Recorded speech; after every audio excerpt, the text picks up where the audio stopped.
tikindoloe benenoa ulimambo na kulindina na wase sonebolo vanite tikandolo tikandolo tikandolo tikindolo benenoa ulimambo na kulindina na wase sonebolo vanite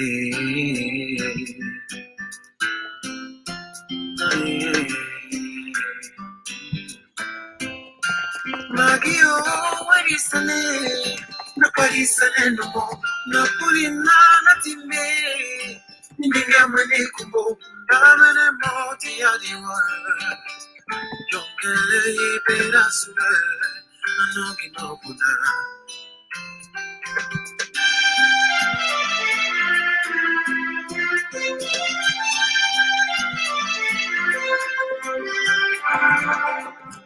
Tikandolo, tikandolo, tikandolo, beneno mari. Mure mambo, napuli na noase. Bende marigo, vanite.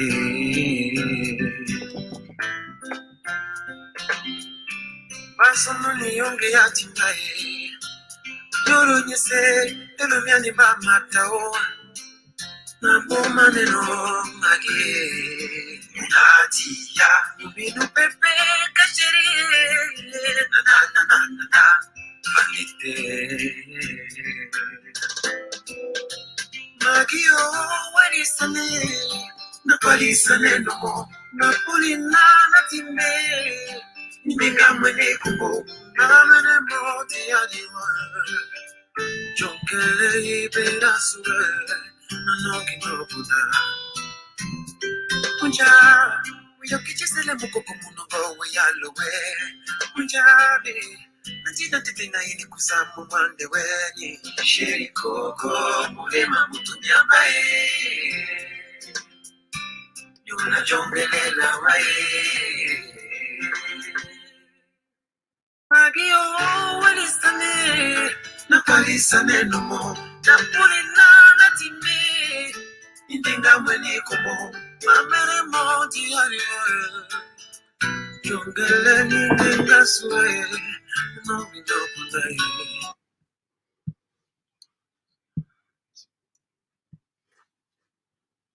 Hi there. Thank you all so much for joining. Thank you. I'm waiting for the comments. So announce yourself in the comments because I can see quite a few of us have joined in already. Hello. Hello, Rosaline. Thank you. Hello, Aroke. Hi, welcome to the show, Aroke. Hi, Carly. Hi, sis. I hope you're having a lovely evening. Hi, Yvonne. Oh, wow. You guys are repping. Thank you, girls. Hi, Bessem. Hi, King. Hi, Clarice. Thank you guys so much for joining and being on time as usual. It's always such an honor to have you guys show up on time. So welcome to the Woman's Experience, the Woman Experience with Goretti. We are on episode 15. Can we believe it? We're getting there. Welcome to the Woman Experience with Goretti, your host. I am so glad that you're here. I'm so glad that you could tune in on time. I appreciate you always. And remember what our community is about. The Woman Experience is a community for us women to come learn through our shared experiences. So a lot of our guests are not necessarily professionals in their fields, although today we are very, very honored to have a professional, financial professional. But generally, the Woman Experience is about women coming together, a safe space, no judgment, no critique. Any criticism here is constructive criticism for us to come together as women, share through our experiences, empower one another, and just be that sisterhood that we dream of. So this is a community we're trying to build via the Woman Experience. And every single person who tunes in every Wednesdays and Fridays at 8 o'clock is greatly appreciated by myself and the team behind me. So I thank you for tuning in again today. And so tonight, the Woman Experience is talking money. Because for the past 4 or 5 months, for some people, it's been about 5 or 6 months, the world has been ensnared in a global pandemic caused by the COVID-19 virus. And some financial pundits are actually and the media, especially the media, are speculating that we are already in a global recession, and no one can for certain tell us when this recession is going to end. There are fears, a lot of fears, that this downturn could endure right up into next year and even beyond that. And so obviously the punishments, if it does endure into next year, will be harder than we are currently experiencing now. Recovery for a lot of businesses has been almost non-existent because consumer spending, which normally, especially for the UK, accounts for 70% of the economy, according to the Business Insider, I had to quote that, has almost crashed, as most public places like cinemas, restaurants, theaters have all shut down and have been shut down for the past couple of months. For us in the UK since March. There's been layoffs, there's been furloughs, and in some cases, the total collapse of some small businesses. And talking about small businesses, in the UK, over 250,000 businesses have collapsed. Over 250,000 and counting, if the economy, or if this recession that they're speculating that we are in continues up until next year and beyond. So many of us, obviously, I'm sure many of us know one person or other who has lost their job.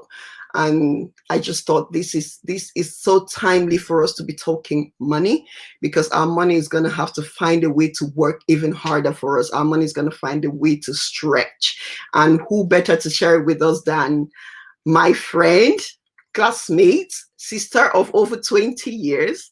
She is a financial professional and accountant. So she's a CPA fellow. I was very impressed to hear that, my darling. She's a CPA fellow. She's based in Edmonton, in Alberta. Or is it Edmonton? She's based in Edmonton, in Alberta. And she's here, yes, today with us to talk money. I'm so happy to introduce you guys to Mrs. Judith Mbeleke Choima. Hello. Oh, hi, Goretti. Welcome to the show, Judith. Thank you for having me. Thank you. I am so glad you could join. There are so many people who are here. Swazans have represented in the number. I'm so happy. I'm so. Thank you, guys. Annabelle is here. Does it say Annabelle? That's what. Yeah, I can see that. Hi, guys, and thanks for tuning in. Thank you guys so much. Hi, Tessie. Hi, Gaby. Hi, Omar. Hi, Nicolene. Thank you guys so much. So, Judith, let's just crack on with it. We're talking money, and I'm sure a lot of us want to hear what you have to say about that. Firstly, this recession, what's your take on the recession? Well, you know what? There have been warnings about the recession even prior to the COVID-19 pandemic, with everything that was going on in the States, and their president with the protectionism and all that, saying America first. So there has been a lot of fears before this pandemic. So the pandemic kind of just catapulted us into recession, and I think we're already there. And my take on this is I'm trying to be as cautious as possible. There's no guarantee that we've seen the worst of it yet, because there are still looming fears that there might be a resurgence of the pandemic, maybe sometime in the fall or the winter. And if that happens, again, it's going to be a double blow. And we're seeing a lot of governments across the world already nearing a lot of financial strain, having to bail out their citizens. Yes. So at this time, it's a very precarious time financially.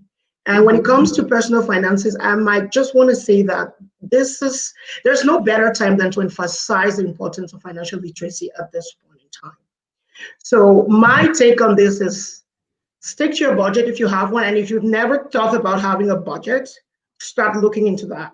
Look at your expenses. Look at what you're spending your money on. For those who still have jobs, who are still lucky to have jobs, yes, watch your every dime.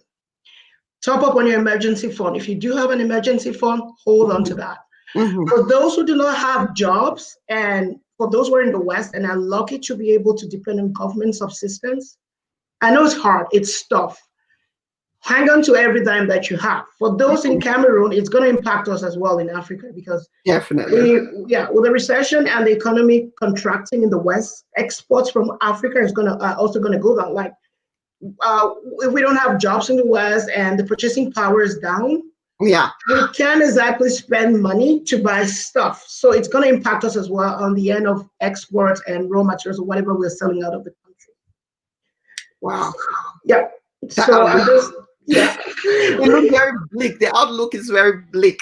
Yeah, not to scare anyone. I mean, like, there's a saying that goes, better to be like, hope for the best, but prepare for the worst. Prepare for the worst. You don't want to be on the wrong side of things when things happen. So just hang on. And for those who can afford it, like who have the extra cash, this is also a time to, you can find a good deal, for example, in real estate, because we're going to see prices of real estate on houses, land, stock market. You see, you guys saw what happened to the stock market. If you have the money, get into it now, because this is a good time to buy. Yeah. Before we get into that stock market end of the conversation, so I mean, you've told us a lot, and like you said, I agree with you. There is no immediate end in sight when it comes to this COVID-19 pandemic, and so governments, economies are being very cautious with their spending. But the good thing is, with people like us in the UK, or a lot of us in the West, there's a lot of government subsidies on small businesses and just trying to help keep them afloat.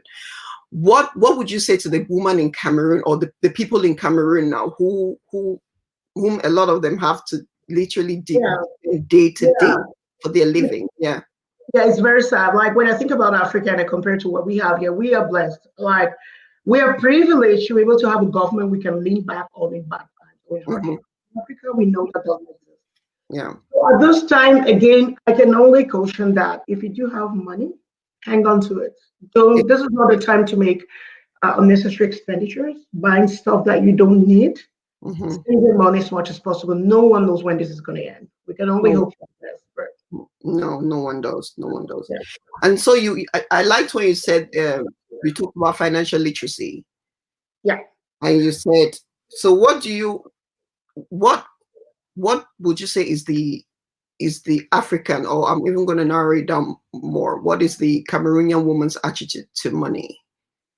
Well, generally, just to talk about financial literacy, unfortunately, this is one of the things that our educational curriculum back home to teach us how to handle your money, how to make an extra dollar go for. And we only ever heard about money from our parents. Yeah. And our poor parents as well were limited in the knowledge that they had when it came to money. So they could only teach us what they knew, which wasn't a lot.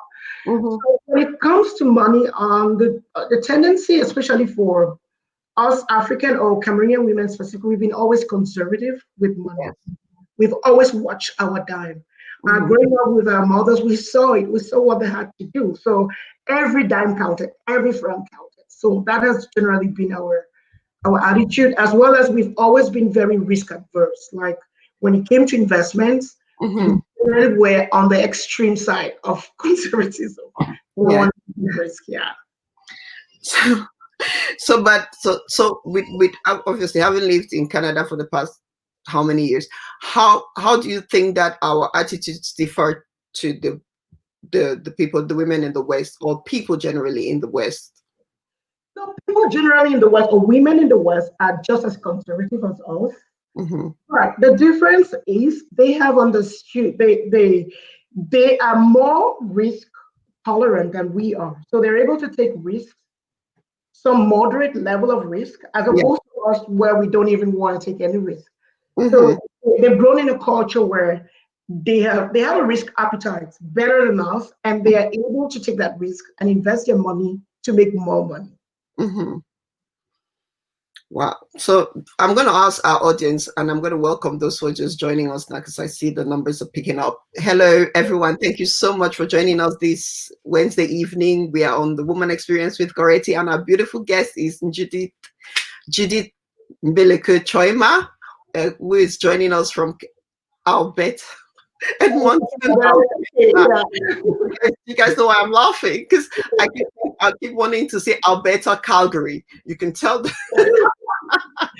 Oh, that's okay. I'm about to practice this. So she's joining us from Edmonton, Alberta.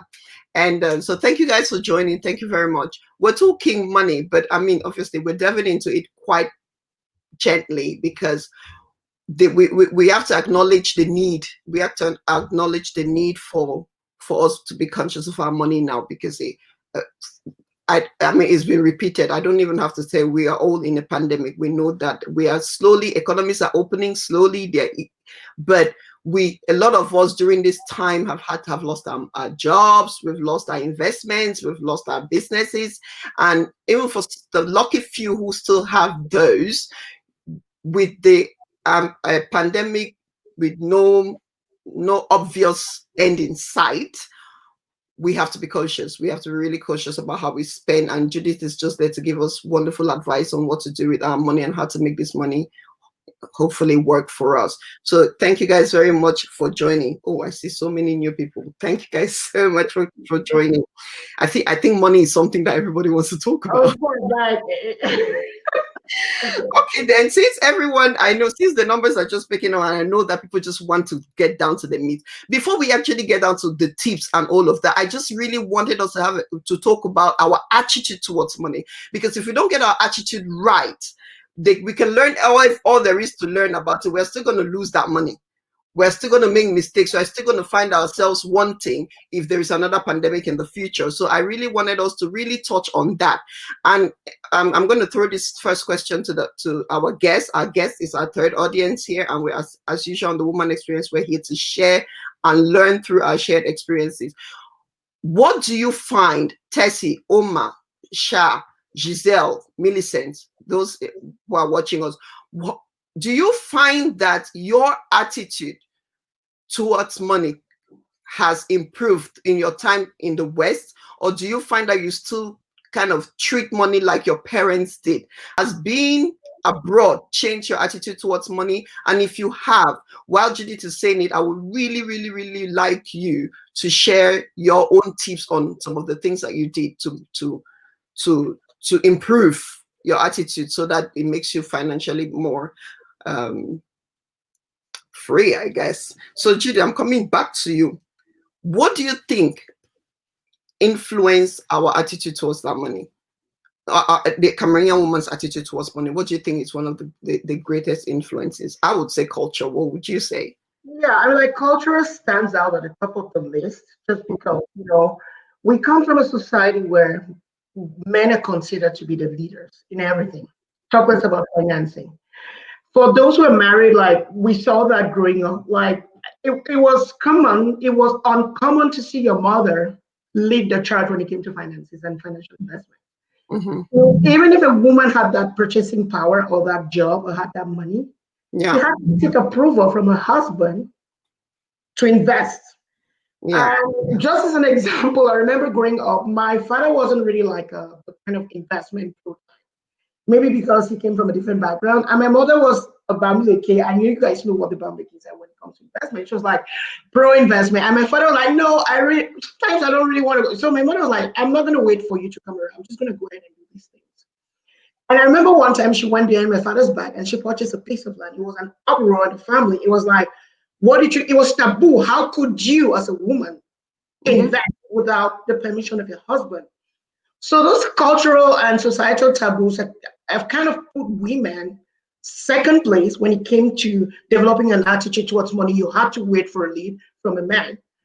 And I also think second on the list, one of the issues that we face as women growing up in Cameroon was the fact that most women sometimes were just stay-home moms.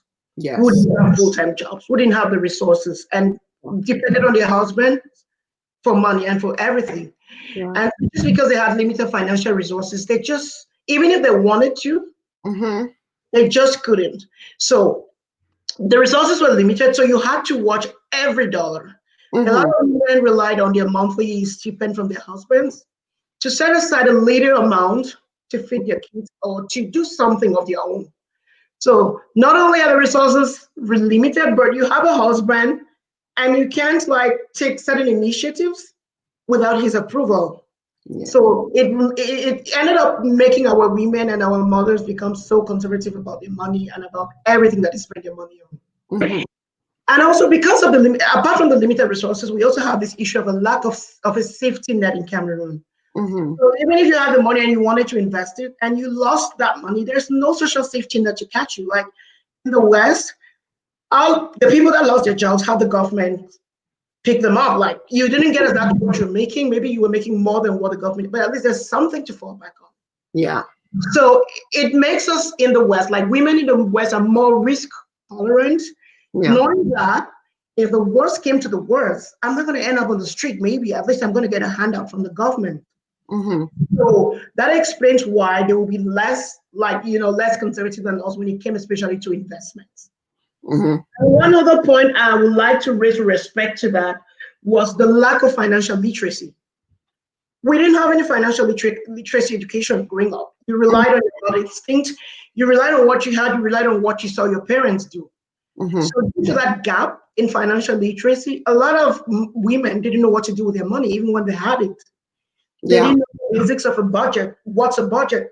How do I know where to put my money? What do I know? When do I know when to invest my money?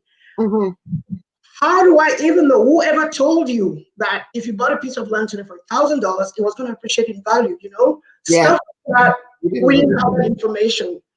So, and even if you did, the investment options in Cameroon or Africa were really limited. Like, what were you going to invest in?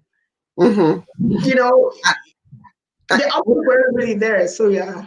And I agree with you. And I read you saying that brings me back to these myths that people have about women. They always say that there's a lot of myths and actually like documented that women can't handle money. Women are very frivolous when it comes to money. Women don't know how to save. All those things. What do you think? Do you? Oh no. On the contrary, women are the best, make the best financial money. I think so too. Yeah. So unfortunately, in this time and age, Fortune 500 companies, they're getting there with their quotas with hiring female CEOs, but it has been proven that women are more conservative and make decisions thinking about the future and not just about that. And they will make better decisions and manage money better than men. Okay. So, Judith, I want you to give me actual steps on how a woman can change her attitude towards money for the better. Actual steps like point 1, point 2. Okay, first step, cultural taboos and cultural societal norms. Get rid of those. Let's try to change the mentality that you need a man to take the lead. You can take the lead when it comes to money. So that's why these days you advise if you're going to get married to someone, make sure you guys are on the same page when it comes to setting goals and objectives. There's no point getting married to a man who doesn't share the same financial, aspirations and objectives, and then you go get stuck in a marriage and you're not growing just because you have to fall in line with the expectations of your spouse. But in any case, sometimes as a woman, you might get married to a man who might be risk averse or who might not be a money person, but you can talk them into becoming that by showing them the value of making certain financial decisions. And I can assure you that when you start to do that, you start to earn respect from your spouse. Secondly, we should try, so getting rid of that myth or those cultural societal norms is one. And the second one of the second things I think might help us will be being more financially literate. Unfortunately, we didn't get that in our curriculum growing up. But there's a lot of resources online. There are lots of books you can read to educate yourself. And an example of those books, I will recommend reading Susan Allman's book, Women and Money. If any of you have heard about Susan Allman, she's a renowned best-selling author and financial advisor in the States. And you can also read the book Total Money Makeover by Dave Ramsey. Dave Ramsey actually is a financial advisor as well. He's on Facebook if you guys want to follow him. He gives a lot of great advice about how to manage money. And also one other thing I do often is watch financial news or financial related news. I'm not sure about the other countries, but in Canada, there's a channel called BNN Bloomberg. That's where you get all your information about the stock markets, trends, prices of crude oil, gold, and all that. So when you start to do that, you read and you start to educate yourself, then you will see your mentality and your attitude towards money starts to change. Okay, so So this is what this information you've given, and these steps are for those of us in the West. What about the average woman in Africa, in particular Cameroon, who is the Bayam Selam? And for the non-Cameroonians, a Bayam Selam is just a trader. Yeah. So in Cameroon, for a regular Bayam who cannot read those books, who can't have access to those books, I think it's more about emancipation and understanding that as a woman, there's no limitation to what you can do when it comes to financing. And if you can get on the internet, I know the internet is also available in Cameroon. If you can't order a book on Amazon, you can go on the internet, you can do some research, you can read some literature. You can go into a bank. I think banks also offer a lot of great advice in Cameroon. And a lot of the bank salams, they do banking with a little cooperatives. Go there. I know they might not be able to give you the full information that you might be looking for, but it's a start. Yeah, it's a good start. And for our guests again, I'm going to throw it to you. Who do you think? What advice would you give, especially for those of you who are into finance? What advice would you give a Bayam Selam or a Mami in this time in Cameroon, in this time of the COVID-19, where the financial, well, a lot of them are struggling due to not being able to sell their wares or go into the market, because obviously we all know the COVID-19 is very infections person to person. So what's this word I'm trying to look for? Is what's it? Okay, I can't remember. But I'm trying to say social distance. You have to, yeah, you have to you have to apply social distances. Okay, I gotta get my mind right. For some reason, I feel like I'm rambling. Why am I rambling? But anyway, so what advice would you give the Mami who is faced with COVID-19 pandemic and Cameroon? I know Cameroon has lifted off its ban, but then just for her to be safe and she cannot go to the market every second or every day like she normally does, what would you advise her in the comments? What would you advise her to do? What would you advise her to do to be able, because a lot of them, the question I'm asking is because I know that when our mothers have done one trade for 20, 30 odd years, it's very difficult for them to be able to just switch and try something new. But then the thing is that we have to train even though they are older and they've done this for many years, we need to train them to be adaptable, is what I'm trying to get at. They need to be able to adapt and change their business. So I'm asking along those lines, is that something you advise the Mami? And if you are, you're very conversant or savvy in that, can you please share if you have actually helped some of the Mamis? Because a lot of us are focusing on us in the West. We forget that the people back home are really suffering from this and they don't know where to get that help. So I'm just hoping that somebody in the comments knows has some kind of information so that we can share with them so that it can help them as well. So we'll go, Judy. Thank you for that. So you've given us the steps for us. What are you as a woman doing during this time to keep the money in your home? During this time, like I talked about budgeting, I use a simple budgeting tool, revenue expenses. So I know when I'm going to get paid. I'm working from home since the pandemic hit, and luckily I still have a job and I have fixed pay periods. I know exactly when I'm going to get paid. So I don't wait for my pay to hit my bank account before I decide what I'm going to spend it on. So 2 weeks ahead of time, I know exactly how much I'm going to get paid, and I know exactly what I'm going to spend that money on. So it's all mapped out. I do the calculations, and I am able to see what I have left over. And at this time, I focus on only spending money on needs. So the biggest challenge here sometimes is distinguishing between a need and a want. Mm-hmm. A need is something you can't live without. You need food. You have to go and buy food. You don't need a Gucci belt. You're going to have to pay your utility bills. You're going to have to put gas in your car. Those are needs. Like you have to budget for your needs. Mm-hmm. So once I budget for my needs, like the things I can't compromise, mm-hmm. I look at my bottom line. How much money do I have left? Mm-hmm. If I do have some money left, that's when I put it aside. I put it in a savings account. Mm-hmm. And want is something that you don't exactly need at this time. For example, do I need a new dress? No. I've been working from home for 4 months. Where am I going at this time? Nothing. All parties have been canceled. Mm-hmm. Do I need a new pair of shoes I've been planning to get? No. That's a want. So I cut out all that unnecessary expenditure and I stick to the basics. Why?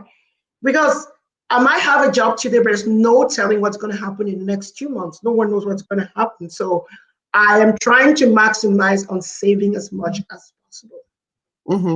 So that's how I'm trying to get through a pandemic. So you're talking about savings. I'm thinking, what's your take on Jangis? Well, okay, for our non-Cameroonian audience, if there are any, Jangi is simply a situation where we come together as a group and we decide to pool our funds on a monthly basis, and then each individual, we have a queue, each individual has a turn on benefiting from these pooled funds. Jangi is a very powerful tool. Believe me, that has been the driving force behind the Mbeleke's prosperity. Why? Because it defeats the concept of a bank. It is interest-free money, especially for those who are at the head of the queue. Take, for example, I used to belong to a group like that. We had 12 members, and every month we had to pool $1,000 each. That is $12,000 each month. So if you were first in the queue on January 1st, you got $12,000 interest-free that you had to pay back over 12 or 11 months. Think about it. If you walk into a bank and ask them to give you $12,000, how much are they going to charge you on that? And even if they do, first of all, they're going to ask you for credit history. They're going to check you. They're going to ask you for employment. They're going to ask you for a lot of things. And if you agree, they're going to charge you interest, the minimum interest rate to the loans or cash loans like that. You're not going to pay anything less than 5%. That is if you have very good credit. So the Jangi defeats that purpose. And sometimes I decry the fact that we as Africans haven't been able to take that concept further, because if we did that, the banks will be out of business.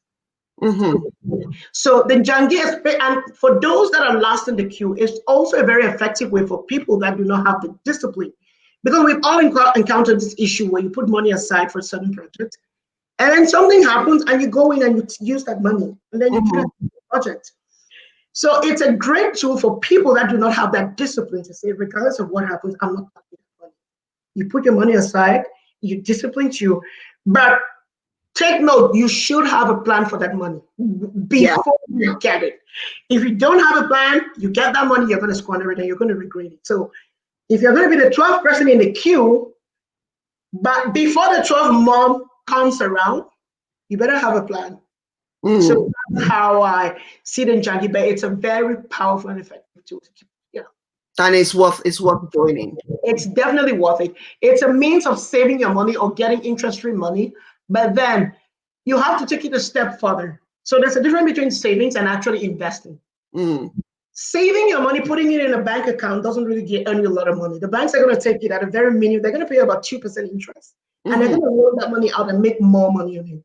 So the Jangi is good as far as it goes in terms of savings, but you need to take it a step further. You need to find something to invest it in. So that's how you make your money grow.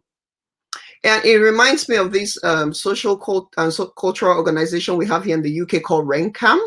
And for those who don't know, RENCAM is, if you can actually visit their website, I'm going to put it down in the resources, rencam.co.uk. I'm typing it now, rencam.co.uk. If you can take a minute after this conversation, just visit their website. They are a social and cultural organization in the UK, and what they do is they are a community, they are cooperative.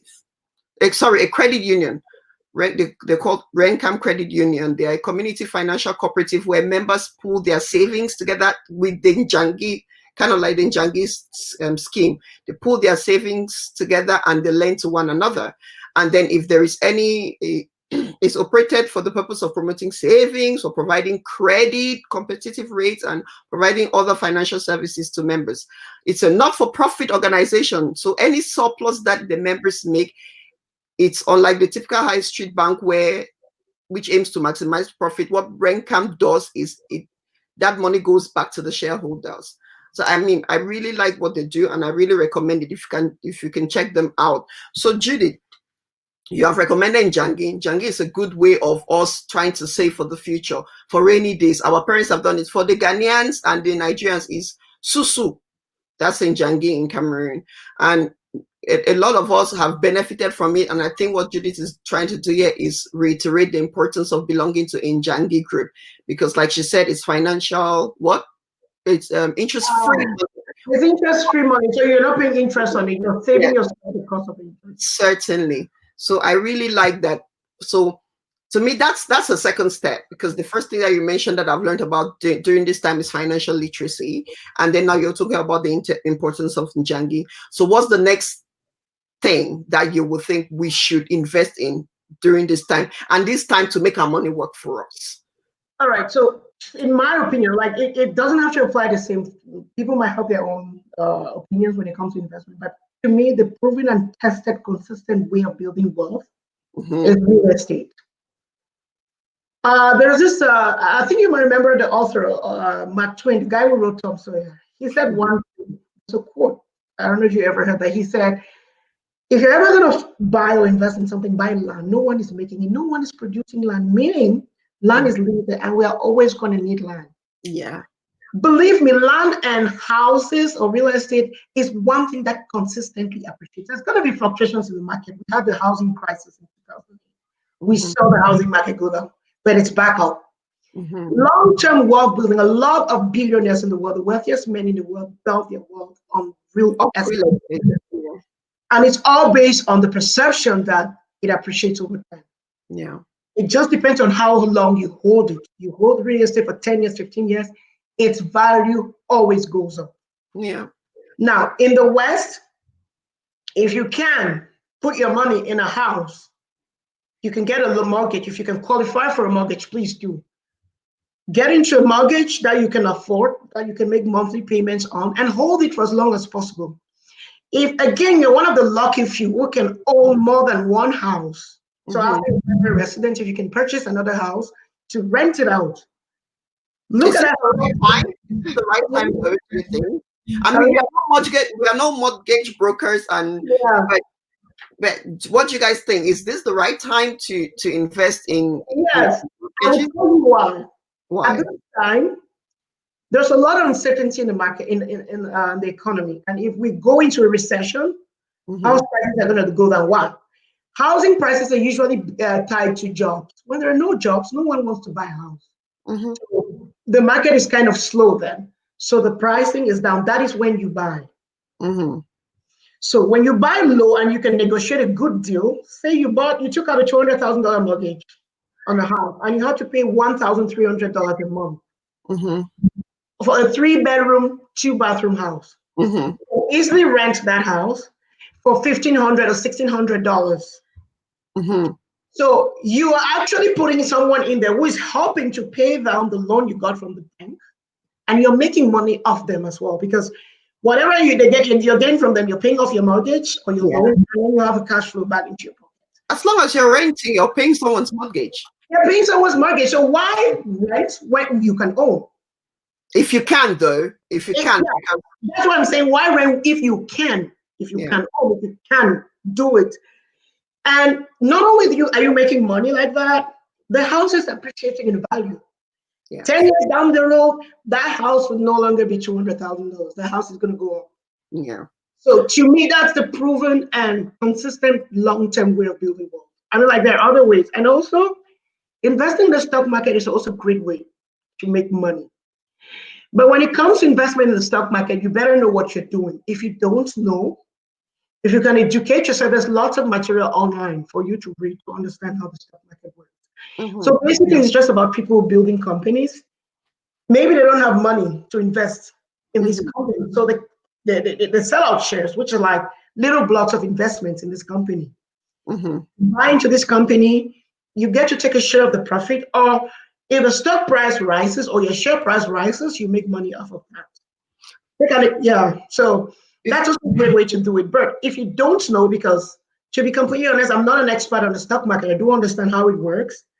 But if you don't have the time to sit down and actually educate yourself and understand, don't go losing your money. Otherwise, go to a bank, call a financial advisor, go to your bank.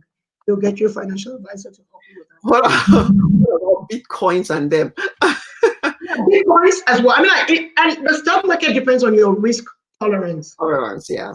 Exactly. I went into Bitcoin because I put in a bit of money. I made some money. If you're sure that you're ready to lose, it depends on how much. How comfortable are you? How much money do you think you're going to lose? You can lose and not worry about. Yeah. Set the risk, your risk tolerance limit. Maybe $500. If I lost $500, it's not going to be the end of the world. That's how the guys who do the stock markets, that's how they operate. You Yeah. can go to a very risky market, like a risky portfolio, put Yeah. in 500 and say, I don't care. If I Yeah. lose money, it doesn't matter. It's just 500. So it varies from person to person. But put your money somewhere. Saving your money, putting your money in a savings account doesn't get you far. Okay. Have you heard of that? Yeah. I mean, that's one take home from here. Putting money in No. your savings account and watching it climb doesn't really do much for It you. doesn't really climb a lot. How much are they offering you interest? 3%. How much do you need to put to actually make money? And when they take that money from you, that's what the loan out to the mortgage people. Like, if I'm going to buy a house, they'll give me your money.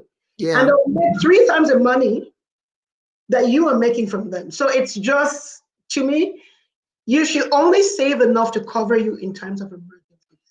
Just have an emergency fund. The rest of your money, put it somewhere so it grows. So it works for you. It works for you. Yeah. So what about those who have spent the past few years building homes in Cameroon? Good question. I'm also in that boat, Yeah, I know. Mm-hmm. At the time, it seemed it seemed like a very good investment, especially in the north and southwest region of Cameroon. But you know what? In hindsight, when I think about it today, that was a mistake. Yeah. Why? Well, when I compare both countries now and both environments, Yeah. my money would have been better spent here. Why? The risk nature of Cameroon is very high risk. Mm-hmm. Legislation is not very clear. Mm-hmm. Institutions are not working. Mm-hmm. How long does it take you to get a land title in Cameroon? Do you even get it? How much money do you have to spend to get a land title? Mm-hmm. Now, if I had $10,000, people who invested in Cameroon and built homes didn't spend anything less than $20,000, right?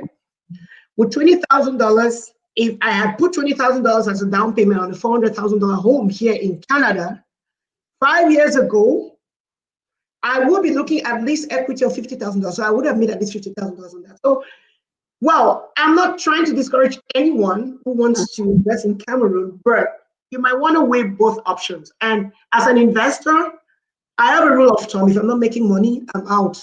I should be able to make money. Now we invested in Cameroon, you built that house, it's sitting there with all the instability. You're not even sure you're going to recoup your investment. Mm-mm. Yeah, so it's one of those things that you learn the hard way. But then it's not always the end. You can always recoup and you can always keep moving. Yeah. Come back and make better decisions. And the key to that is diversification as well. Don't put all your eggs in one basket. Mm-hmm. If you're going to invest in Cameroon, it's a good thing, but don't do all your investments in Cameroon. Do something elsewhere. So if the Cameroon market is tanking, it's not possible that right now we have investments tied up, then you can fall back. So it's all, to me, the way I see it, it's options. What options do you have? Like, when things are bad, do I have an investment that can pick me up? And if it's not working here, can I have another portfolio somewhere that can, yeah. So do you have any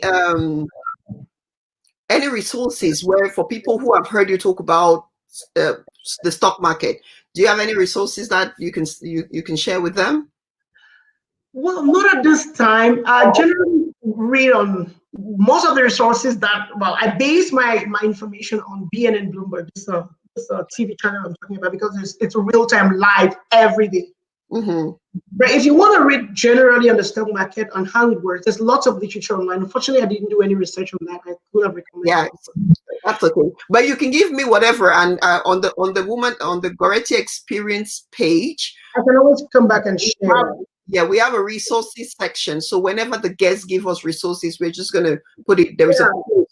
So if you click on that post in the comment section, I'm just going to populate it with all the resources that I get from the guest and from anyone else. So just make sure to check in that on the Goretti Experience page, the page via which you're watching the Woman Experience right now. Yeah. Judy, we've talked about long-term investments and how to make our money work for us in the future, especially given that the future is so uncertain financially and with the COVID-19 pandemic. Now let's break it down to day-to-day living. or week to week living or month to month living. Let's revisit that. What are your tips on that? How can I every single day make a decision that's going to save me money in the long run?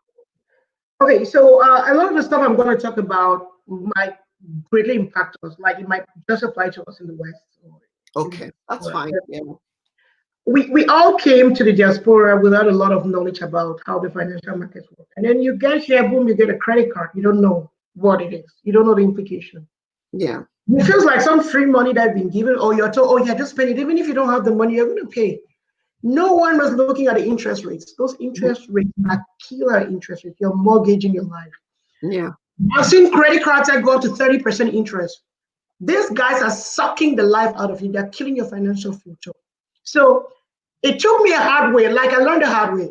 And when I did learn, one of the tips I got from that, stay away from debt. Some debt, especially consumer debt. Consumer debt is usually the debt related to credit cards, maybe car loans, and so on. But credit cards are the worst time. Because most often than not, we spend that money on non-value adding things, clothes, shoes, bags, flashy stuff. Well, I mean, like, I'm not trying to be judgmental. I did that. You came abroad, you saw an opportunity to splurge, you want to treat yourself, right? So you go ahead, oh, that bag, I always wanted this designer bag, let me get that. If you go back and see how much interest you pay on this stuff, and that's one of the things that is weighing us down, debt. So the first thing that I gathered when I started reading, get out of debt. There's no solution, there's no shortcuts. Pay it off, build up your credit. Secondly, live within your means. Yeah. If you're making $1,000, live within. Pay yourself first. What does that mean? Set aside something every month before you do whatever you have to do. Once your basics are met, have a budget for everything, for your food, your utilities. Have a budget. Watch what you're spending. Watch where your money is going, and make sure you have something you can set aside every month. Every month. Yeah. And one other way, I always start the year by setting goals. Every year I have a goal. Even if it just means doing some home improvement projects. Like, okay, this year I had a project to like do some landscaping and plant trees in my backyard, because when you do plant trees, it increases the value of your property. Yeah. Something. Don't let a year go by without you achieving one thing. Like, do something. And when you do set up an objective or a goal, if you're not sure about how to meet that financially, have a budget. Set aside maybe $50, 50 pounds for that project. That's going to come in 12 months. You might think it's very small, but 50 pounds a month adds up really quick. And every year when you have a project or a goal and you achieve it, that's how you start to see yourself getting better at it. Third thing, of course, sorry, let me just check my note here. For those of us, I know we have a lot of us, most of us take care of families back home. And the pressure sometimes are overwhelming, because the family back home sometimes has some expectation of us living abroad. You know what I'm talking about? A lot of people back home think that we make a lot of money, but sometimes expectation doesn't really fit in what the reality is. And it's hard for us to actually tell them, you know what? I can't afford what you're asking me. We can all relate to that. They'll insult you. They'll say, "Now who's broke? Who's all like this?" These same people that are pushing you to go broke to do something for them will laugh at you when you indeed are broke. So help family, but do it within your means and be realistic. You don't want to spend 30 years abroad, 40 years abroad just to find yourself in the same soup. Do something for yourself. Yeah. And one other tip as well is investing in life insurance. I know we've had a lot of cases, people dying, leaving families. This family struggle, and our focus has always been on raising money through GoFundMe to send the cops back home. Yeah. It's great to be able to repatriate the cops, but it doesn't end there. You've left a wife, or maybe you left a husband, you've left kids. Yeah. And really, white people have built generational wealth only through life insurance. If you take out you like in Canada today, $500,000, 500,000 insurance policy, you're paying only $40 a month with no pre-existing conditions. It's not only what you happen to you, not only will your cost be repatriated, Your kids can go on. You can put this money in trust. When your kids are ready to go to college, they don't have to go taking loans. We all know what the burden of student loans are. Yes. Kids are going to have a step ahead in starting life. Yeah. So I always feel like that's the best thing I can do for them.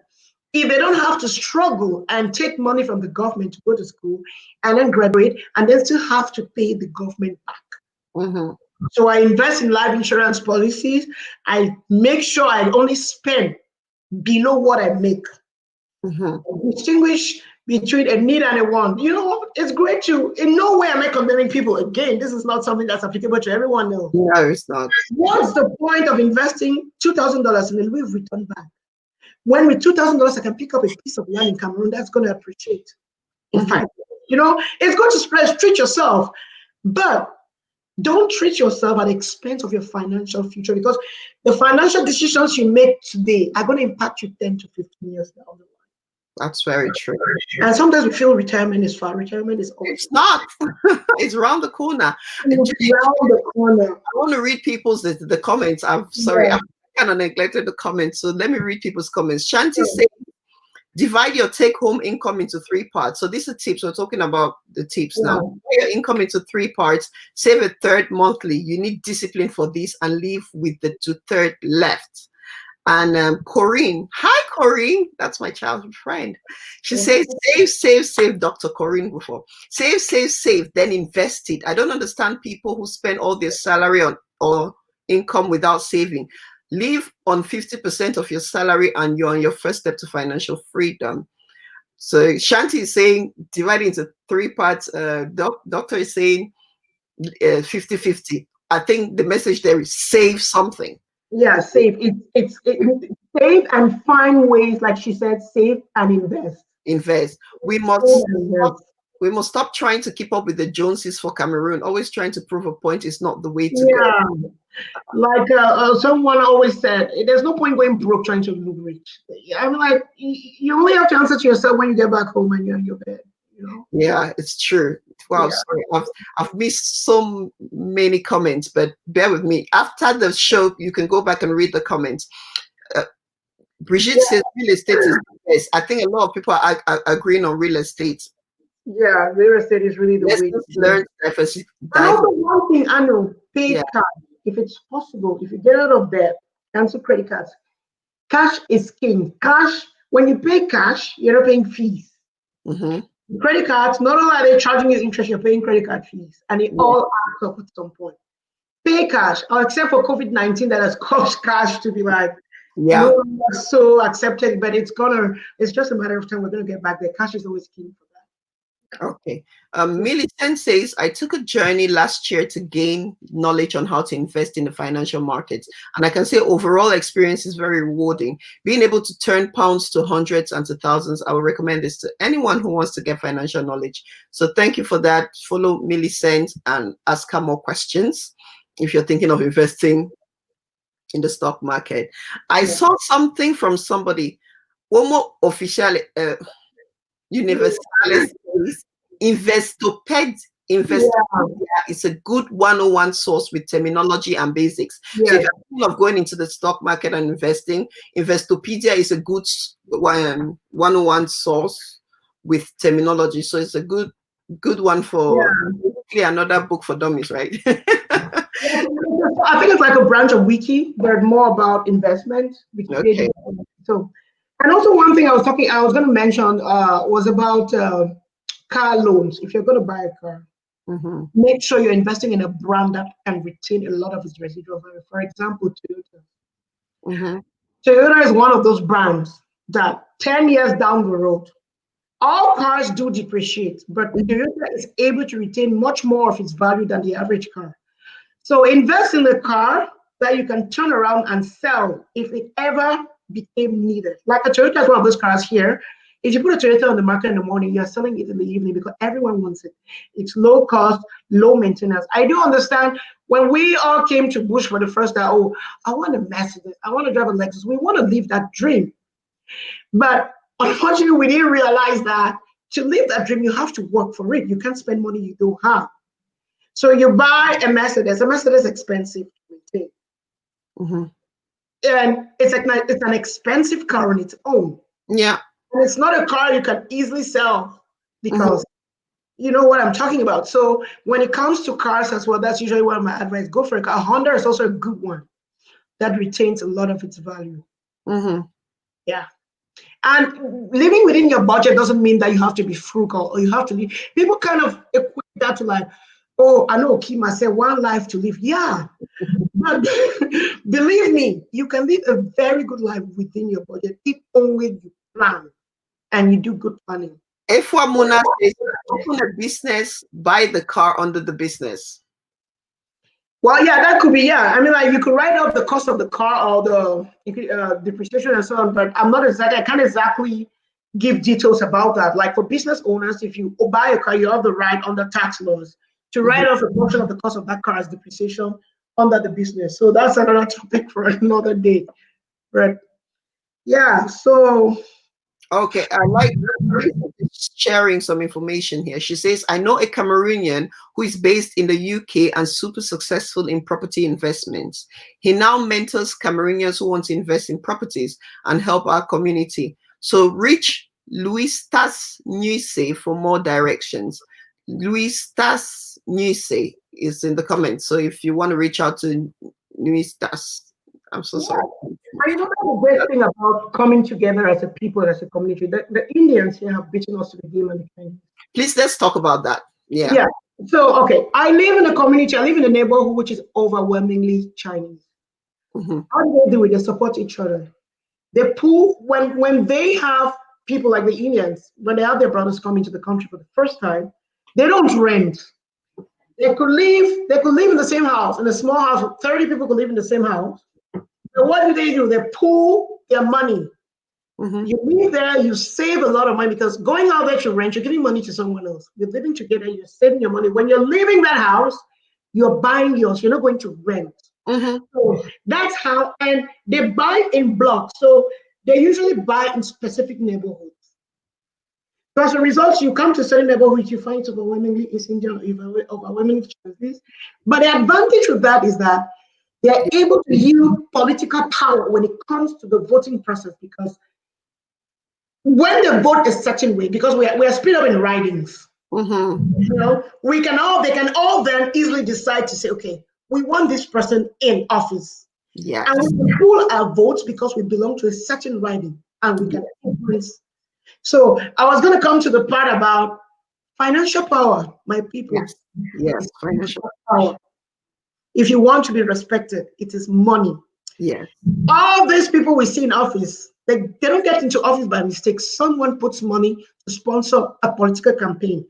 But unfortunately, us as a people, we have missed out on that because we shy away from politics.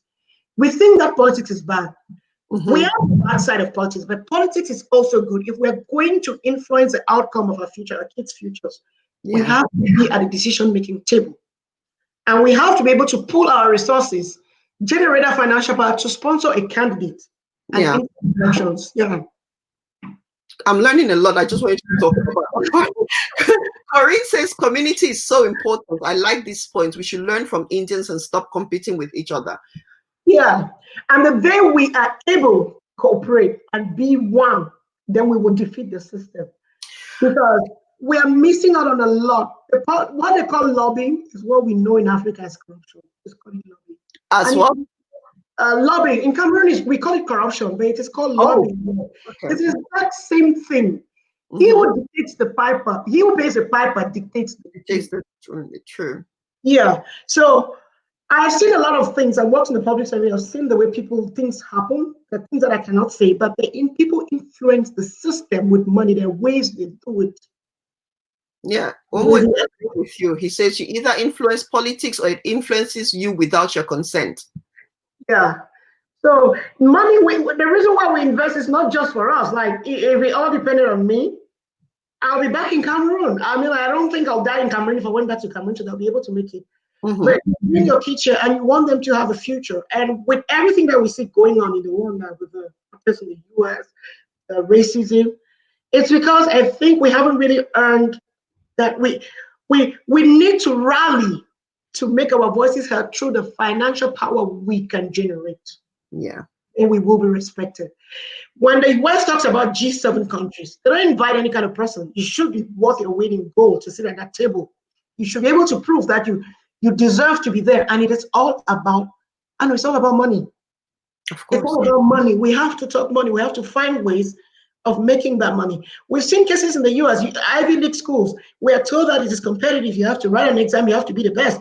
But we saw that scandal. They're paying to get in there. Hollywood actresses who pay to get their children in there to bypass all the. Yeah. And then when you go there and talk, oh, your kids didn't have the grades. No, it's not about grades. It's money. It is money. It's what is getting in there. So I've always wanted to talk about money, but money is always that subject that's very sticky. Like people don't always want to talk about money because I know we've all made mistakes. We've come to the West. We might not be doing well, but I do believe that with the right mindset, when you start to educate yourself about money, you start to master it and you start to understand and get the power that you need. And I think that's why and says a wise man said, if you're not at the table, you're on the menu. Exactly. Oh my God. It's so true. It's really true. Yeah, it is. Like, why am I going to call you to the table if you have nothing to contribute? Like, and when you come to the table and you're not appreciated, you have to leave. Because if I'm bringing something to the table and you guys don't value, that's how politics works. I'm going to pull out my support. And you guys are going to do what I want you guys to do because I am bringing the money. Yeah. So I do appreciate us talking. I wish we could do it more often. And I wish we could have a day when, even if not all of us, but women could pool their resources. There's no telling what we can do. It's going to be amazing. And I think that's the beauty of a platform like this, isn't it? Where we come to talk about, where we come to really create awareness, because there's a lot of things that you've said here that have literally blown my mind, because I didn't think about it like that. And especially lobbying and corruption in Cameroon. Here it's lobbying, in Cameroon it's corruption. It's the same thing. They make it look dirty in Cameroon because, well, in Cameroon it's done very openly. There's a lot of nepotism. But you won't see it on the front page news. It's done in a very subtle manner. You have to be in it to see it. But I know it comes down to money. Okay. It comes down to money. Holly is saying something. She says, I don't believe in money without ethics. Lobbying for causes that are ethically and morally wrong is detrimental to moral standards. Well, that's a good comment, but you have to be more specific. When you talk about morally wrong, can you give us an example of what you consider morally wrong? Because that's a very subjective word. And believe me, what I've come to learn from our Western counterparts is that they have a way with words. They will label things depending on what they want the outcome to be. So you have to be very careful. You shouldn't be looking at the words. You should be looking at what they are trying to push through. Today, what they can label morally wrong will be correct tomorrow. Yeah. We saw this with our freedom. Mandela was labeled a terrorist, but he was acclaimed a hero. How many years later? It's all about the outcome and what they want to achieve. So they play with words. And they make us think that certain things are wrong at a certain time, or it's wrong when it comes to us, but they change the context when it comes to them. I'm going to ask this question. We just take it away because we're talking community, and I'm seeing a lot of people in the comments talking about the benefits of community. But we know for sure within the Cameroonian community that to bring us together for one goal is one of the hardest things that you can ever. It's harder than even pulling teeth. So how do you guys think that, I'm asking the guests, the audience, and you, Judith, how can we change this mindset in Cameroon and break that whatever that barrier is that stops us from coming together? Because there are different communities that do amazing, like the Mbeleke, for example. I mean, from time immemorial, that's who they are as a people. You know, they flock together, they work together, they build together. But for the rest of us, how can we change our mentality and stop and actually copy from the Mbeleke, because we have that example in Cameroon? I think that the main thing with Cameroon is until we can all see ourselves as Cameroonians, not as Mbeleke, not as Bamenda, if we can let those barriers down, I think that has been and will continue to be the greatest obstacle to us growing as a people. If we can start looking at each other as a fellow Cameroonian, I don't care what part of Cameroon you're from. I don't care what language you're talking about. And this issue has been exacerbated in the West because we come here And we divide ourselves up again into these little groups, which is okay. Mm-hmm. But then the umbrella association, the parent association, which is supposed to bring us together, is neglected for all political reasons I don't want to go into. Yeah. So until we can heal as a people, and come together as one people, we're always going to have issues. We know what the correct political climate has been. I don't want to go there and open another can of worms, but yeah. let's look at each other as this person is a Cameroonian, he's doing something good. Let me support them. It doesn't matter who they are. Yeah. It's also sad because even though we still divide ourselves, say for example, divide ourselves into the Bangwa people. Mm-hmm. Even within the Bangwa community, we continue to divide ourselves Mm-hmm. into regional groups. I'm from the War, I'm from the Bang. So the division is so deep. Mm-hmm. We stop seeing each other as one. We see each other as different people. Mm-hmm. And if we could stop that, you will not stopping us. It will be unstoppable. And to be honest, the West knows that is the biggest weapon they have against us. They don't need to do anything. We are already so divided. Anyway, let's not get out of Let's not get into that. But that is comments. if we forget whatever village you came from, let's forget that. Let's do things together. Let's do things together as Cameroonians. Let's try and forget where we came from and just find a way. And I know what's happening in Cameroon and I understand that, but I think that we should also understand that for even that part of Cameroon to grow, we need to stop the division within us or among us and come together as, if we want to call ourselves Ambazonians or want to call ourselves Cameroonians, but we need to find a way to come together. I don't know when that's happening, maybe in my children or my grandchildren's lifetime, but for now, let's just think about it and talk about it. But I want to bring you back to Collie's point because Collie, you were saying morally wrong is subjective, and Collie came back with something. She said, so Homo Universalis said there is corruption, which is bribery, and there's corruption, which is embezzlement. The latter is cancer stage 4. Yeah. No, lobbying and corruption are different in both continents. And so I think she said that and almost said that. And then she comes with an example and she says, the example of lobbying to clean images of dictators or fraudsters, this is blood money and wrong. So that's what she means by, that was what her point meant. What she's talking about the dictators. When I'm talking, the context of lobbying in this case is about when a government changes, like when we get a new president in the West. As soon as he is sworn in, or as soon as they know, as soon as it is evident that a certain person is going to win the elections, they descend on him. Mm-hmm. They start to lobby. What is lobbying?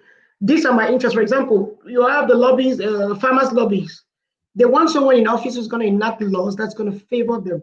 Mm-hmm. They come together, they send a representative maybe to Ottawa or to Washington or to London to meet with the Prime Minister.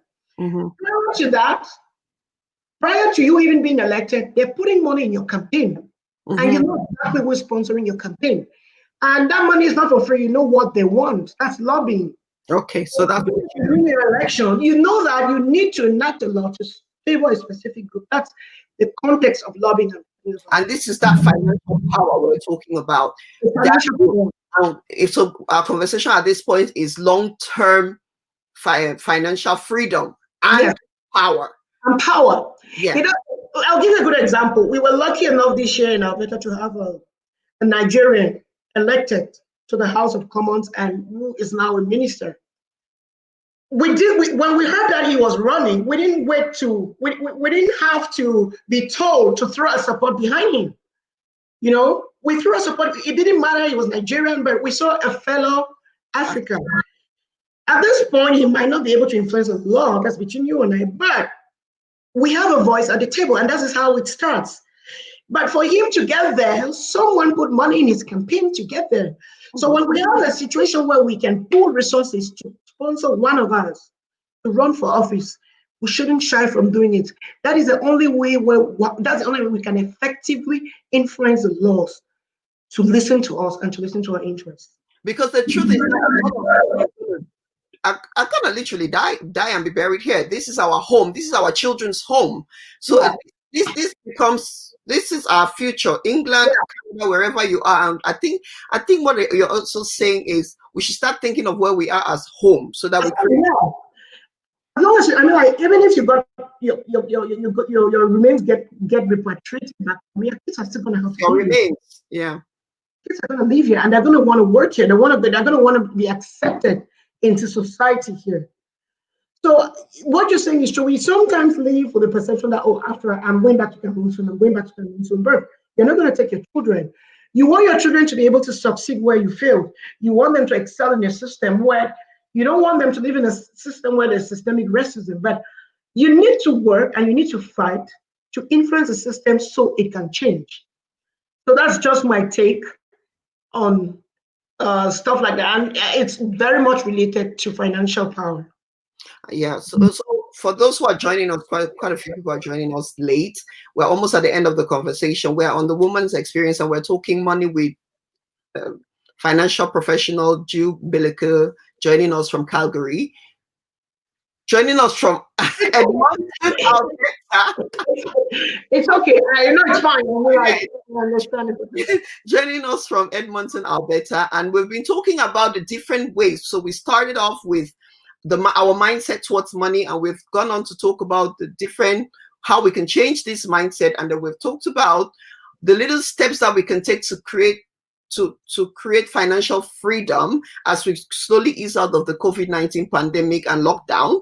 And we're talking about now the benefits of building wealth, and we're talking about financial power. So we are joining our conversation when we're talking about financial power. And I just want to move to this. Somebody said, start teaching your kids. Our generation is just not tailored for community building. And that's one point we actually missed about talking to kids, right? So that was the end. Remember, that's our conversation. Yes, questioning. So one way the question I was going to ask you, which we talked about before the show, was how can we teach our children to manage money, or how can we teach our children a different attitude towards money? I'll take my own personal experience on what I do, and I think it might be working. We learn via experiences on this show. By experience. I very early on I started to teach my kids about considering money to be sacrosanct. I was disappointed to see a couple of people in my community. A kid as early as 10 years old is spoiled, is given expensive gadgets. You buy an iPhone, the latest iPhone for a 10-year-old. Oh, I'm in no position to judge, but my take is this. If you don't teach kids that they need to work to earn something, and you give it to them freely, especially expensive stuff, they're going to take it for granted. So what I always teach my kids is the importance of budgeting. You shouldn't be spending more than you have. You can only spend money that you have. Sometimes when they're going on a field trip and they need some money, I might give them $10. And I always remind them, if I give you $10, doesn't mean you have to spend all that $10. You can come back with $3. Don't go spending. Think about the fact that tomorrow you might need more money. Spend $5 and save a $5 for 2 weeks for another field trip. So I teach them the importance of always spending within their limits and for having a budget for everything. I've always tried to teach them about investment, like business. How does business work? They always ask me that question. When I say I want to do a business, they're like, why are you doing a business? I'm like, to make money. How do you make money out of business? I break it down. For example, if you were making like a chin-chin or a snack to sell, and I'll explain to them, if I needed $100 to invest, or like to buy the flour, the sugar, and I could sell the end product of that chin-chin for $150. I've recovered my $100 that I put in initially, and I have also $50. So the $50 is what I have made. That is how I explain investment to them. And I always explain to them what I'm doing. For example, if I'm going to invest in real estate, I explain to them, I'm thinking of buying this house. I want to rent it so I can make money. And then, they might not understand everything you're saying, but they get a pretty good sense growing up that you're into something to make your money grow. So as early as possible, talk to them about money and the importance. And don't spoil them on the. It's not because you have the money that you should spoil your kids. Give them what they need. Education, give them a good education. Give them the resources to succeed. But do I need to give my kid the latest iPhone? No, they don't need it. I give them a phone that is best suited for their needs. And if I ever have to upgrade you, you have to earn it. Tell me that to earn that. So it's not always going to be a free lunch. And you have to earn, you have to work your way in life. Nothing is ever going to be handed to you for free. No one owes you anything. The entitlement mentality is out. You got to put in the work. You have to work hard. The world is not going to be nice and kind to you. It's going to be tough. Yeah. So that's the approach. No, and also for our kids, I mean, we're very similar. Our kids are not spoiled at all. Like they don't have what they call that PlayStations. I don't give them those things because they deserve it. No, I've told them you are going to have to earn it. Yeah. First of all, they want a particular some PS4 thing. I have my two older kids are boys. They want it, and we're making them raise that money to buy it between the two of them. So we've told them be creative with how you raise that money, but raise that money, and then we will buy it. We're not going to give it from our pockets, no. So we train them that way as well. I agree with you. They don't have to have it because we can afford it. They need to understand the value of working for money. Earn something. But another it took me a while, just to say, it took me a while to get, because I understand as a parent coming from Africa, you want to give your kids privileges. So I remember my daughter, my 12-year-old, coming to me some point in time ago and saying, I want to do a lemonade stand in front of the house. I'm like, you want to expose me to the whole community that I'm so poor that I cannot give you money? And I thought about it. I'm like, this is wrong. I should be encouraging this. Yeah. This is a kid who already has a sense of wanting to make her own money. Yes. So at the point, she was going to do it with her classmate. So I'm like, okay, yeah, it's a good idea. Gave them what they needed. I came home one afternoon. There we go. There's a lemonade stand in front of my driveway, and people were walking up. Guess what? On that day, the weather wasn't so good, so they didn't have a lot of people coming through my street because they used to walk their dogs. She was so smart. She got her friends. They carried their lemonade, and they started knocking on doors. Those people got $100 that day. I was shocked. And from then on, I understood that you have to let them, when you start to want to do these things, let them go. Let them go your course. And there's a book that I really credit for opening my children's mind. My husband made the children read our older son read that book, our oldest son, and it's Rich Dad Poor Dad by Robert Kiyosaki. I'm sure. Yeah, I've read that book too. Yes, and what he's done is since our son turned 10, he makes sure he reads it at least every year, just to put him in that mindset. And I think that's the book has been really good because it's making him think like a businessman. First of all, he has my Bangwa gene, so he doesn't spend money like that at all. No, he shouldn't be spending money like that. With financial literacy, I'm sure he's going to be all right. It's as long as you start that, when they start to get that mindset early, that you won't have issues with your children. But with children, it's just about teaching them the right thing. And if you start and you get going early on in life, you are set for life. And you don't have to do much.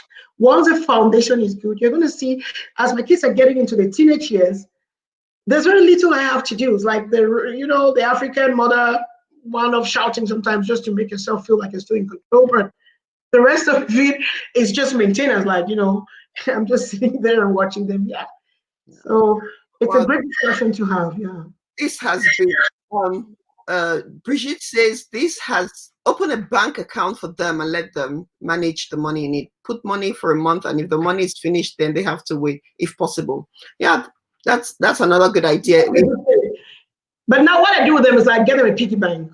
If you have change, put it in your piggy bank. It's a good thing to have a bank account, but usually I find with bank accounts, they don't really, once they can't appreciate the concept of physical cash, it's hard for them to imagine. I see. Yeah. Numbers. Let them be able to actually get a feel of what money is. Yeah. They found that it was easier to spend money on a card than when you had cash. I know people who actually carry cash because they have a real sense. You get a real feel. When you spend your money, you know that's your money going. But with a card, it's like, oh, well, I just swiped it, Yeah, that's it. Oh, this has been a really informative conversation and very eye-opening in many aspects. It starts with each and every one of us. We cannot keep saying it needs to stop and we're not doing anything about it. I think Gillian is talking here about the community building that we talked about. Yes, definitely. Yeah, a lot of people are like me. Our diversity is a curse. That's Collie. And Corinne says patronize Cameroonian businesses first. Yes, Please, yes, yeah. No, yes. I agree. Let's start from there. If you know that a Cameroonian business is somewhere, try and patronize it. But then again, I'll say this to the entrepreneurs: if you are into business, please just learn some basic customer service. It is Exactly. so important because if I'm spending my hard-earned money on your business in the name of supporting African business or Cameroonian business, I need to feel appreciated because a lot of us, It's no, granted. us take it for granted. A No, lot of us no, take it no, for it's granted. a longevity issue. Like customer service is not one of the backbones of our society. Look at our government. Look at the services. Customer Yeah, service but we're here now. We have learned. We've learned better. We know better. We can do better. I come personally, I go on Facebook and I usually see a lot of great African design dresses. I want to buy them, but the distribution channels are not there. How, I mean, like maybe the entrepreneurs can start looking into how do we reach to them? Because the diaspora is I think at this point has more Yeah. of the purchasing power, you Yeah, know. sure. I see this stuff is so beautiful. Instead of me going to the store, Walmart, getting that stuff, why can't I get it from you? But the distribution channels are not there. And then secondly, the customer service. Just, I don't know, think about the fact that I could have spent $10 elsewhere, Yeah. but I'm coming to you. I'm helping you grow. It doesn't mean that I can only buy for you. There are 100 other people Yeah. or other stores I've left. Like I turned my back on them to come to you. You should be able to appreciate that business. And your attitude and your customer service is what is going to compel me to recommend you and to refer you Yeah. True. to other people. And there's a huge untapped market here. I think generally Canada is kind of overlooked when it comes to a lot of things. And Yes. sometimes I feel bad because there's a lot of potential. There's an untapped market here. People will buy just with the right attitude. Reach out, create those distribution channels, market yourself, and Thank you. everyone have the right attitude. We'll come for you guys. Terry Yes. said something that I want to read. She says, children upbringing should be a package. It has to be well-rounded. I've seen children who are extremely spoiled from birth, but grow up to be disciplined and successful. So it really depends on the kid, actually. Well, I mean, like sport could mean a lot of things. If you're spoiling your kid, giving them a lot of money, and still being able to teach them that they shouldn't adopt a sense of entitlement, then I think you might get to that point.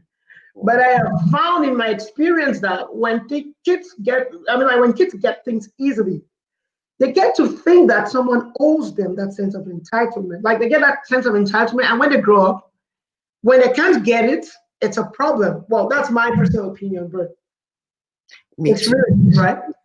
Me too. I like what Stella says. She says parents should train their children with the formula of charity begins at home, meaning provide them with a little box as bank and a notebook to be able to take notes of their accounting. Yeah, I like that. yeah. Actually, I like that. So and then they have their piggy bank, and every time they spend, they learn basic accounting from home. I like that, Stella. That's a very good idea. I mean, Judith, I'm sure we could go on and on and on. We've been talking for an hour and 20 minutes now, and I just want to say, my goodness, it's been so informative, and I thank you all for your participation. The numbers have stayed up, so that means that we all really came to learn something. We came tonight, for those who joined us a bit late, a couple of people just joined us. We came tonight to talk about money. We've tried our very best to talk about all the aspects of it. So we've started from what we can do. We started from what we can do as with the pandemic. We've learned about the little steps we can take to make our money work for us. We've learned about investments. We've learned about the benefits of truly building our own and supporting our community, and the little tips on the children, how to raise the children. There are books, resources that I'm going to add to the resource page on the resource post on the Goretti Experience page. So after this, whatever books and resources that Judith shares with me, I'm going to put it on that post. So if you click on that, read in the comments, you're going to find all the information, the resources you need for today. I just really want to thank you, Judith. Honestly, it's been a really great conversation. And again, for those of us in the UK, I know Rencam. I know of Rencam. I know for sure that Rencam, again, I gave you guys their website, rencam.co.uk. I know that they are a credit union, and it's a savings and investment scheme where we pool our savings together, and then it's like kind of like in Janky, but I'm not going to speak for them. Just go on their website, www.rencam.co.uk. Check out what they do, and let's learn. Let's work with our community, because the positive of building power of financial power is we can actually influence legislation. We can influence the outcome of our lives within the wider community of where we are, be it UK, US, Europe, or wherever. So I really have learned so much today, Judith, and my goodness, this was the baby of our class, and see how it is. To be honest, when you ask me, so maybe I'm not blessed. Any last words though? Any last words, Judith? I just wanted to say that it's amazing what you're trying, or what you're doing here. Trying to get women to come together. And when you asked me to come on the show, I was like, I almost chickened. I was like, I am not a public person. I've never been live on Facebook. I am a very shy and reserved person. Yeah. And unfortunately, the kind of work that I do, accounting, that even makes it worse. Like, all we know is spreadsheets and numbers, and that's our world. We're not a very social group of people. So I almost chickened. I'm like, I can't do this. And when we started to talk about this, I started to have nerves. I wanted to tell you at some point, are you sure I can do this? But I'm very happy, because I've always wanted to have this conversation about money. I've seen in my line of work, I've seen so many things, and I always regret the fact that we didn't have that resource growing up, learning about money and how money works. I'm happy if this has been informative for anyone who's been able to take away something positive. And I'm open for questions or whatever. And like you said, don't forget, Goretti, your YouTube. You can always find this discussion on YouTube. So it's been an honor for me. It's a privilege. I'm happy that you had me on the show to talk about money. And money is what makes the world go around. No one should fool us. It is money that makes the world tick. It doesn't mean that you have to forgo ethics or whatever for money, but to be respected and listened to, you need that money. You do. You do. Yeah, and regardless of what you do in life, you need money. Physician, you are a pharmacist, filmmaker, you need money. You do. You need money. And regardless of the plans that you make in life, if there's no money, nothing can move. So that's why sometimes we're hated. Accountants are not very liked. Mm-hmm. Because people make grand plans, and then remember at the last minute they have to talk to an accountant, and the accountant tells you, it's not possible because there's no money, because they feel that. Sometimes they feel like the accountant is just trying to be mean. But no, it's the whole thing comes down to the dollar, or the franc CFA, or whatever you want to call it, a euro. Thank you, Judith. Thank you so much. It's been a pleasure. Thanks. All right, then. I'll keep you backstage, Judith, so just while I close. Thank you guys so much. I mean, I'm not going to add. Thank you, Lovely. Thank you, everyone that found this really informative. I did too. Did you guys just see? I wasn't talking. I was just taking it all in. So I go and impart it in my everyday life. So thank you so much for this conversation. Thank you for all of you who contributed. And because I was, you can see the comments. You go back and read the comments. It was just going back really fast. And so I didn't get a chance to read everyone's comments. But if you want to come back to it, it's going to be there. And after every show, I mean, this is episode 15, but this is the first time I'm mentioning it. After every show, I upload it on the YouTube channel, which is the Goretti Experience channel. So for those of you who find any information here important to whatever aspect of your life, if you want to catch it and the person you want to share with is not on Facebook, you can go on the Goretti Experience on YouTube and share the YouTube YouTube version to your loved ones or family, whatever. So thank you so much. Thank you so much. It was a great evening. It was a great conversation. It was very educative, very informative, great insights that Judith shared with us. And I really appreciate you. I'll see you guys on Friday, where we will have Mr. Alene Menget on our show. So please, at 8 p.m. Friday, do join us. Let's have another conversation. Thank you so much and have a wonderful evening. Bye-bye.